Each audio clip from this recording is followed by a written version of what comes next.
Ya, salam sehat untuk kita semua. Pada kesempatan saat ini, saya akan membahas bagaimana menulis cerpen dengan mudah. Nah, anak-anak, bagaimana menulis cerpen dengan gampang, dengan mudah? Ada beberapa orang yang mengatakan, oh susah sekali menulis cerpen. Ada yang mengatakan juga bahwa menulis cerpen itu mudah.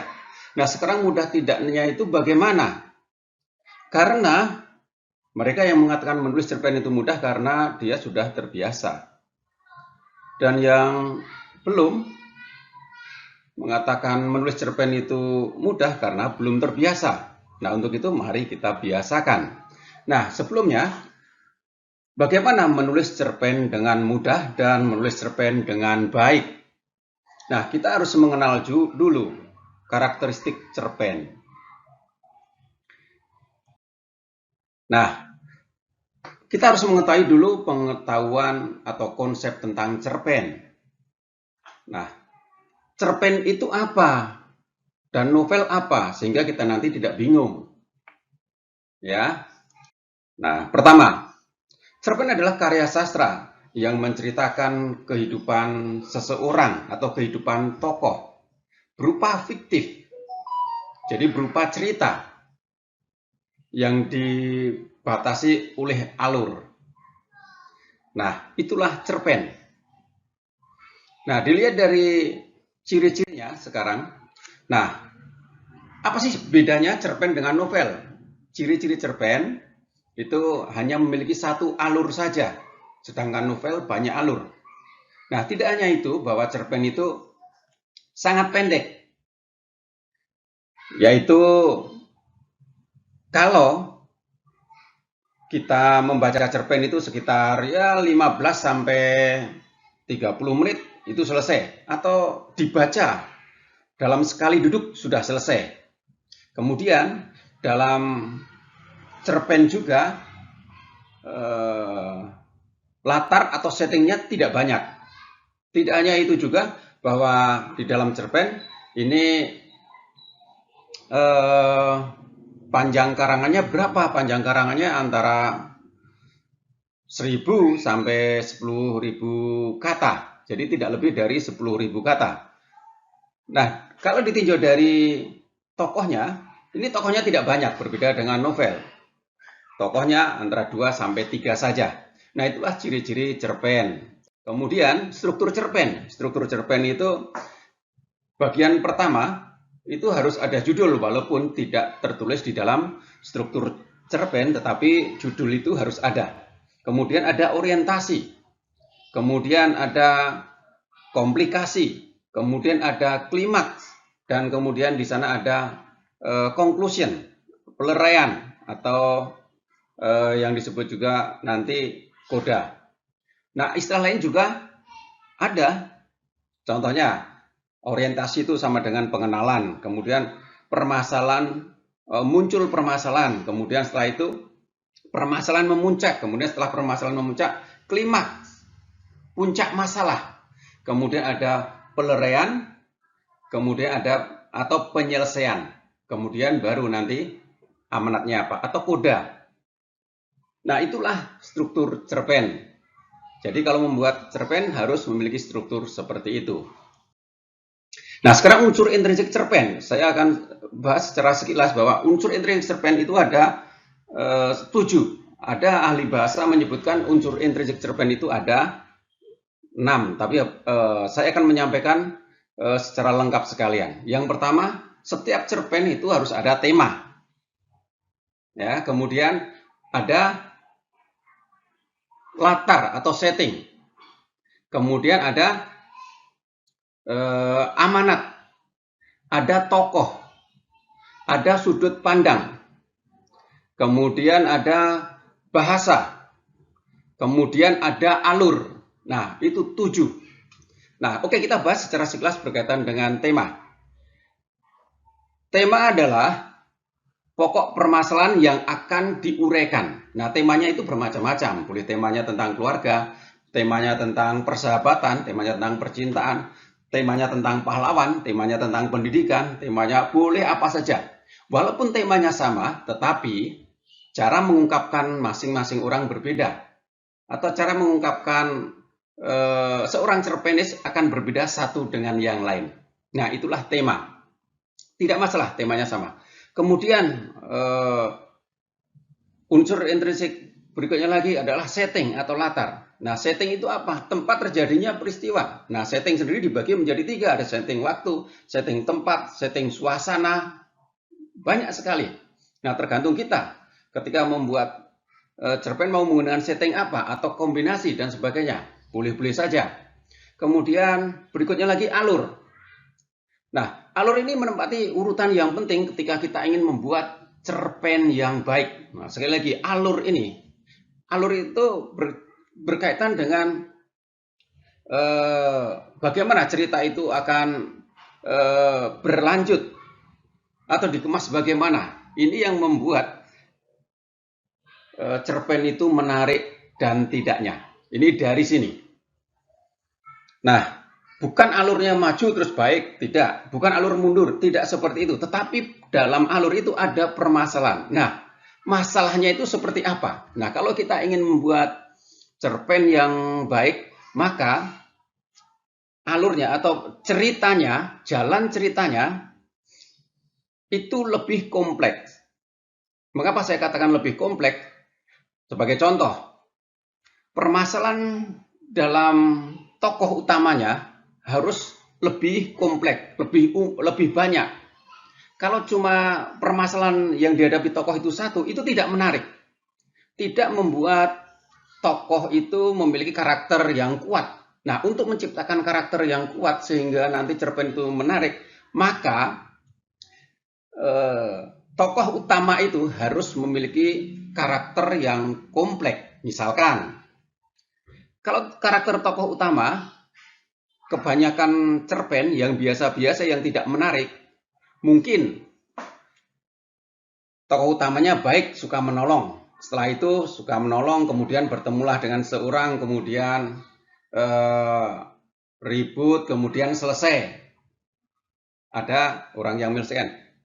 Itu biasa, tetapi bagaimana membuat tokoh utama ini memiliki karakter yang luar biasa? Karakter yang luar biasa adalah karakter yang dihadapi tokoh bisa menyelesaikan berbagai macam masalah. Sekali lagi kuncinya, menyelesaikan berbagai macam masalah yang dihadapi, baik masalah pribadi, baik masalah dengan orang lain, baik masalah dengan Tuhan, baik masalah dengan lingkungan. Semakin banyak masalah yang dihadapi tokoh dan tokoh itu mampu menghadapi masalah, maka itulah ciri cerpen yang baik. Jadi pastikan, ciri cerpen yang baik, pastikan tokoh utama itu banyak masalah, tetapi bisa menyelesaikan masalah. Nah, orang akan terharu ketika melihat tokoh utama seperti itu. Oke, selanjutnya. Selanjutnya adalah sudut pandang. Apa itu sudut pandang? Sudut pandang adalah cara pengarang untuk membuat cerpen. Bisa juga dia menceritakan kehidupan sendiri atau menceritakan kehidupan orang lain. Kalau menceritakan kehidupan sendiri disebut sudut pandang akuan. Dan akuan sendiri masih dibagi lagi. Akuan sertaan dan tidak sertaan. Kita menceritakan kehidupan diri kita ini. Di setiap cerita ada, itu namanya sertaan. Dan kita menceritakan kehidupan kita, itu hanya beberapa penggal cerita ada di sana. Nah, itu yang disebut akuan atau sudut pandang orang pertama, sertaan dan tak sertaan. Nah, sekali lagi sudut pandang akuan, sertaan di mana-mana ada. Sedangkan akuan tak sertaan tidak setiap cerita itu ada. Nah, sebaliknya kalau sudut pandang diaan, kita sebagai pengamat, ya, kita menceritakan kehidupan orang lain. Nah, kita menceritakan kehidupan orang lain itu nanti masih dibagi lagi. Diaan atau sudut pandang orang ketiga, maha tahu dan tidak maha tahu. Apa bedanya maha tahu dan tidak maha tahu? Kalau maha tahu adalah seorang cerpenis mampu menceritakan secara detail objeknya, menceritakan detail masalah tokohnya, karakternya seperti apa, sampai sedetail-detailnya. Itu namanya maha tahu. Sedangkan tidak maha tahu adalah ketika pengarang atau cerpenis ini hanya menceritakan secara sekilas objek yang digambarkan. Nah, itulah. Tidak hanya itu, sekarang unsur intrinsik lainnya adalah amanat. Amanat adalah pesan yang ingin disampaikan kepada pembaca. Nah, kemudian bahasa atau gaya bahasa. Gaya bahasanya seperti apa gaya bahasa dalam cerpen? Gaya bahasanya adalah gaya bahasa ya dalam kehidupan kita sehari-hari. Kalau kita saat ini membuat cerpen keadaan sekarang, pasti pembacanya juga sekarang, untuk zaman sekarang ini. Nah, untuk itu gaya bahasanya ya sesuaikan dengan keadaan sekarang. Biasanya bisa juga menggunakan majas, boleh-boleh saja. Tetapi bahasa yang digunakan dalam cerpen bukan bahasa baku. Sekali lagi, bukan bahasa baku. Nah, itulah berkaitan dengan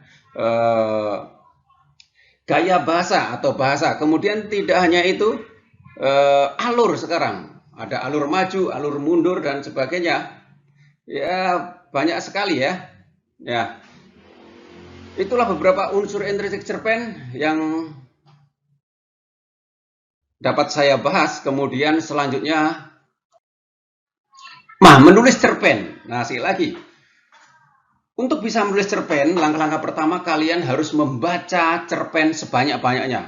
Loh, kok bisa begitu? Iya, karena dengan membaca cerpen sebanyak-banyaknya kita akan mengetahui bagaimana isi cerpen, bagaimana penulisan cerpennya, bagaimana format cerpennya, bagaimana struktur cerpennya, bagaimana cerpen yang baik dan tidak baik. Nah, ketika kita membaca cerpen, bacalah cerpen yang baik.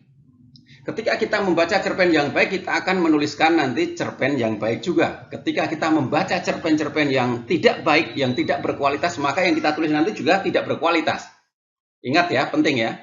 Kalau kita ingin membuat cerpen yang baik adalah bacalah cerpen-cerpen yang baik. Maka kita akan menuliskan cerpen yang baik. Nah, pertama itu dulu. Semua harus ada contoh dulu. Yaitu dengan cara membaca banyak cerpen. Selanjutnya, nah, setelah kita membaca banyak cerpen, kita punya gambar, oh cerpen itu seperti ini, cerpen yang baik seperti ini, baru langkah berikutnya lagi. Kita menentukan tema. Tema boleh sama, tetapi hasilnya berbeda. Mengapa? Karena masing-masing orang memiliki pengalaman pribadi yang berbeda-beda. Misalkan temanya tentang kehidupan seseorang. Kehidupan seorang antara A dan B, C itu berbeda-beda. Jadi jangan takut, wah temanya sama, tidak masalah. Nah, setelah menentukan tema, baru berikutnya lagi adalah menentukan alur. Saya nanti akan membuat ceritanya dari A, B, C, D, E. Nah, nanti tokoh utama nanti punya masalah ini. Setelah ini selesai, baru nanti masalahnya muncul lagi yang kedua. Dan ini bisa diselesaikan dua. Kemudian muncul lagi permasalahan ini diselesaikan. Hingga nanti klimaksnya perseteruannya hebat antara tokoh utama dengan tokoh protagonis, antagonis dan protagonis ya. Nah, berikutnya lagi nanti bisa diakhiri dengan bisa happy ending, ada sad ending, ada tragedi komedi, terserah. Mau kesedihan boleh, mau yang kebahagiaan boleh, boleh juga jadi tragedi komedi, boleh juga. Nah, menentukan alurnya. Ya, berikutnya lagi, tulis semua ide. Nah, perhatikan ini ya. Ide ini ditulis semua ide. Pokoknya apa yang ada di kepala kita tulis dulu aja. Mulai dari pendahuluannya ya. Tadi pendahuluannya berupa orientasi. Bagaimana tokoh utama ini muncul masalah, kemudian tokoh utama masalah mulai memuncak. Kemudian masalah bisa diatasi, kemudian masalah berikutnya lagi, muncul lagi, bisa diatasi lagi, muncul berikutnya lagi, diatasi lagi. Nah, tulis saja semua. Dari orientasi, kemudian klimaksnya, kemudian konklusinya seperti apa, tulis. Nah, setelah ditulis semua, baru berikutnya lagi. Baca lagi, nah, kita baca lagi. Tujuan membaca ini untuk mengetahui apakah yang kita tulis itu sudah benar atau tidak, sudah lengkap atau tidak, atau hal itu perlu ditulis atau tidak, atau hal itu seharusnya ditulis tapi kok tidak ada. Ini mulai dilengkapi, mulai ditambahkan, mulai dikurangi, mulai dibetulkan alurnya. Nah, setelah dibaca, baru tahap berikutnya lagi adalah penyuntingan. Sekali lagi, tahap berikutnya lagi adalah penyuntingan. Penyuntingan adalah pengeditan. Membuat teks yang tadi itu katakanlah berupa draft atau masih berantakan, baru disunting, diedit, diperbaiki, mulai diurutkan. Mulai dari apanya yang disunting? Yang disunting mulai dari ejaannya, yang disunting dari apanya lagi? Yang disunting dari diksinya, yang disunting apanya? Dari kalimatnya, yang disunting apa? Dari mungkin tata bahasanya dan sebagainya, masih banyak. Nah, itulah urut-urutannya membuat cerpen yang mudah. Sekali lagi, untuk membuat cerpen yang mudah adalah harus sering menulis. Ya, itu aja yang dapat saya sampaikan. Mudah-mudahan bermanfaat bagi kalian semua, sehingga kita bisa menulis cerpen dengan mudah. Sampai ketemu lagi.